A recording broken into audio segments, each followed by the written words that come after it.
bendiga, mis amados hermanos. La paz de nuestro Señor Jesucristo sea con cada uno de ustedes. Vamos a orar para que el Señor sea hablando a cada una de nuestras vidas hoy. Padre eterno, en el nombre poderoso de Jesús, te pedimos que seas hablando a nuestros corazones, que cada día podamos poner por obra lo que usted nos enseña a través de su palabra. Bendito Padre Celestial, que nuestro corazón anhele cada día obedecerte y seguir, Señor, tus pisadas.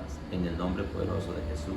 Amén. Mi estimado hermano, el devocional de hoy tiene como título El poder de la unidad. ¿Y qué es la unidad? Algo importante que debemos saber es que unidad no es lo mismo que uniformidad. Unidad es precisamente que la diversidad pueda ser una armonía. Por eso es que el apóstol Pablo en el Nuevo Testamento dice: de quien todo el cuerpo bien concertado y unido entre sí por todas sus coyunturas para ir edificándose en amor. Cuando nosotros llegamos al libro de Romanos capítulo 12, encontramos que el Señor, el Espíritu Santo, reparte dones, reparte ministerios, pero todos dicen que son para la edificación de la iglesia. Eso quiere decir que ninguno de nosotros es igual a otro.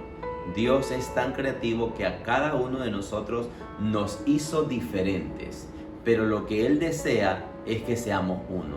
Por eso cuando Jesucristo asciende a los cielos, en el libro de Juan cita y dice: mi oración es que estos sean uno, como yo y el Padre somos uno. Satanás sabe que hay un poder tremendo en la unidad y por eso siempre, pero siempre va a atacar a la unidad de la iglesia, porque lo que él quiere es destruir. Y cada vez que Satanás quiere destruir, lo que va a sembrar él es división, porque él sabe que una vez que él divida, él logra su objetivo, que es destruir la obra que Dios está haciendo.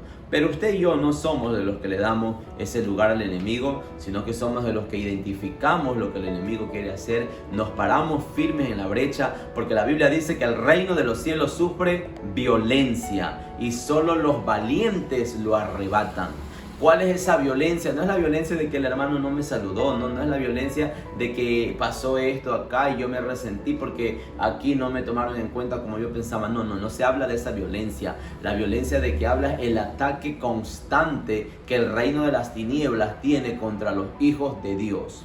Cuando nosotros leemos en la Biblia, en el libro de Génesis, capítulo 11, versículo 6, nos encontramos con una historia que habla de la edificación de la Torre de Babel.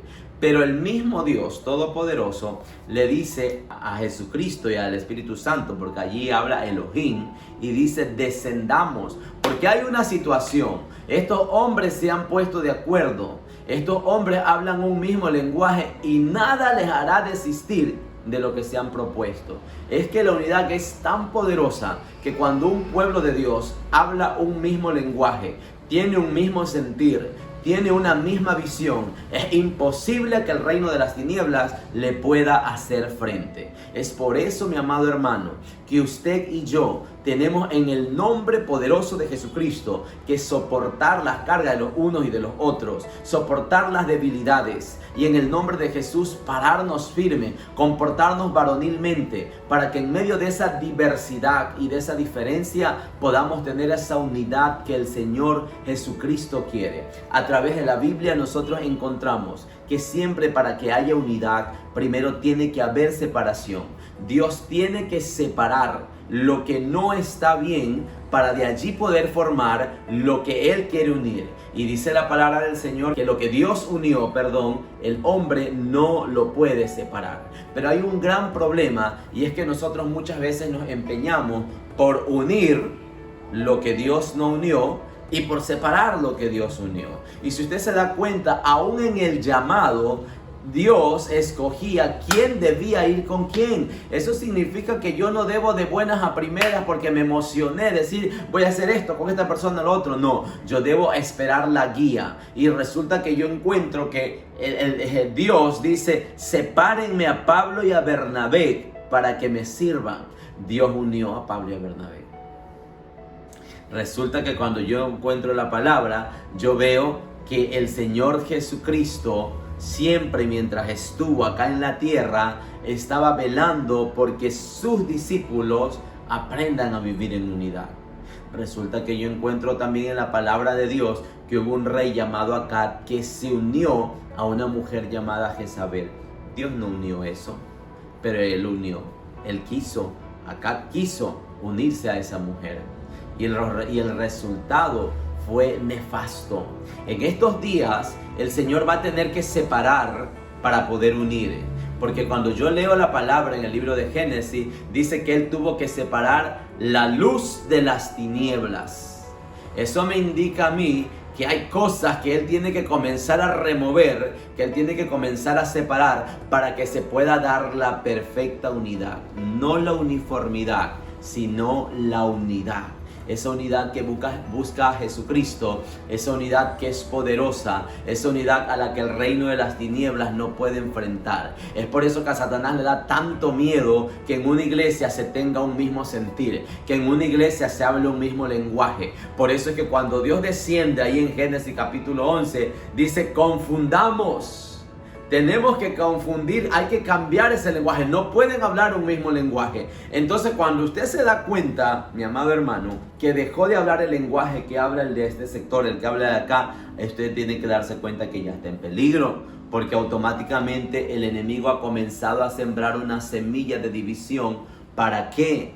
Para que no podamos avanzar en el reino de Dios, en la extensión del reino de Dios.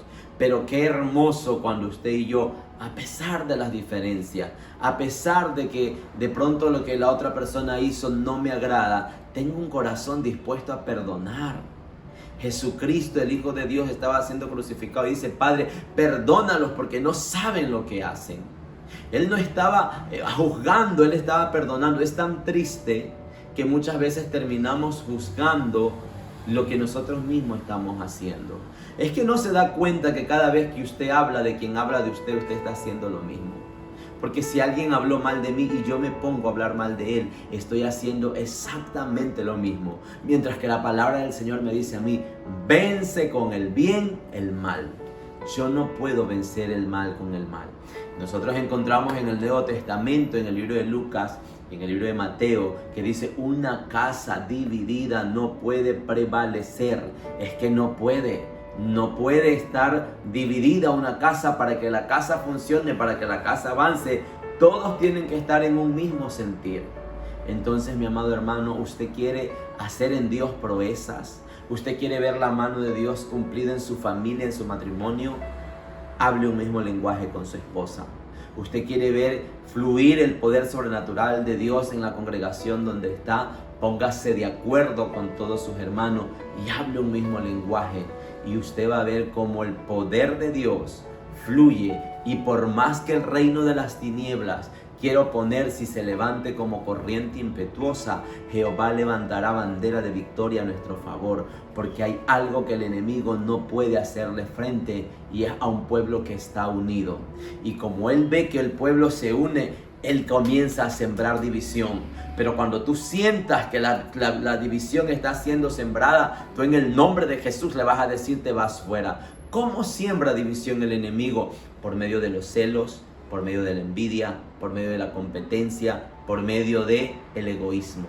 Usted como hijo de Dios no le puede dar lugar a eso. Usted debe gozarse que haya otra persona que haga las cosas mejor que usted. Yo me reunía con el equipo consolidadores, me reuní el fin de semana y yo les decía: hey, uno como pastor, uno como consolidador debe estar preparado para que los que vienen atrás lo superen.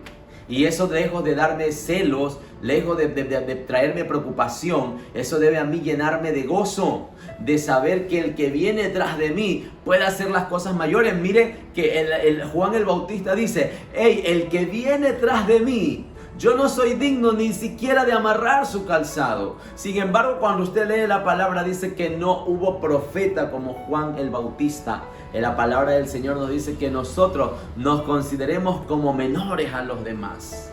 No con ese egoísmo de solo yo querer brillar. No hacer las cosas por competir y ser reconocido. Tú no tienes que buscar reconocimiento del hombre. Tú tienes que buscar la bendición de Dios. Y la bendición de Dios se busca con la obediencia. Que el Señor les bendiga. Tengan una hermosa semana y aprendamos a vivir en unidad. Porque juntos somos más fuertes.